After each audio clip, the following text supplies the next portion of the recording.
The Prophet ﷺ said, how many a person fasts and gets nothing from their fast except for hunger and thirst? Why? Because they violated the fast spiritually. Rasulullah ﷺ, when he would break his fast, he would say three things. Now, there's another hadith related to this moment, and that's that the fasting person having an accepted dua. The hadith says the fasting person has a supplication at the time of breaking the fast. And in another wording, a supplication that is not rejected. But the scholars debate whether this is actually restricted to the moment of breaking the fast or, and Allah knows best, that's not restricted. The fasting person has an accepted supplication throughout the fast, not just at Iftar. So you should be making dua all day during your fast, between Dhuhr and Asr, before Maghrib, while you're driving home, taking advantage of the fact that you're in this constant state of worship and making dua to Allah subhanahu wa ta'ala. So don't wait until the last 5 seconds or until the adhan goes off. Make dua throughout the day. And the last thing is, be present in the moment that you're breaking the fast. Remember that this is a moment of connection with Allah subhanahu wa ta'ala.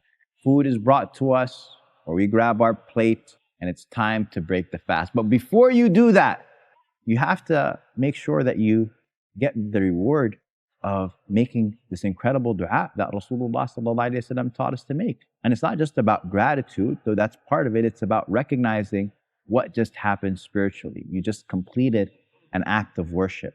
The hardship is over, and now you're hoping that Allah subhanahu wa ta'ala accepted it. So today, inshallah ta'ala, we're going to break down the dua. What is it?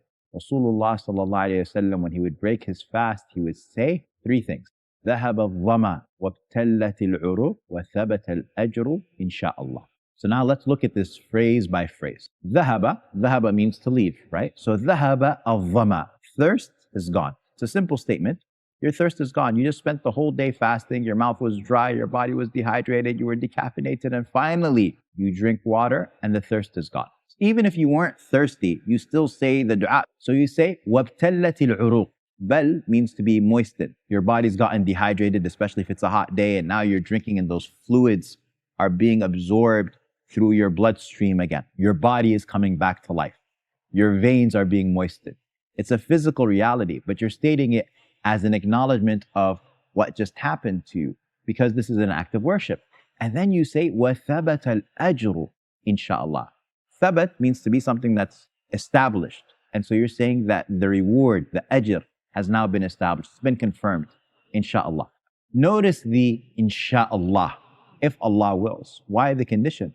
Well, you don't know for sure if Allah subhanahu wa ta'ala accepted this from you. You're hoping, you're praying that Allah subhanahu wa ta'ala accepts, but you don't know for sure, and you're not going to assume. Why? Because the reward depends on the fulfillment of the conditions and the absence of any impediments. The Prophet ﷺ said, how many a person fasts and gets nothing from their fast except for hunger and thirst? Meaning they fasted, but they didn't get the reward. Why? Because they violated the fast spiritually. They backbit maybe, they lied, they watched haram, they engaged in false speech and acting upon it. The Prophet ﷺ said that whoever doesn't leave قول الزور والعمل به فليس لله حاجة يدع طعامه وشرابه. Whoever doesn't leave false speech and false actions, Allah subhanahu wa ta'ala has no need for them leaving their food and their drink. And so a person might have actually gone through the motions of fasting without actually having received the reward.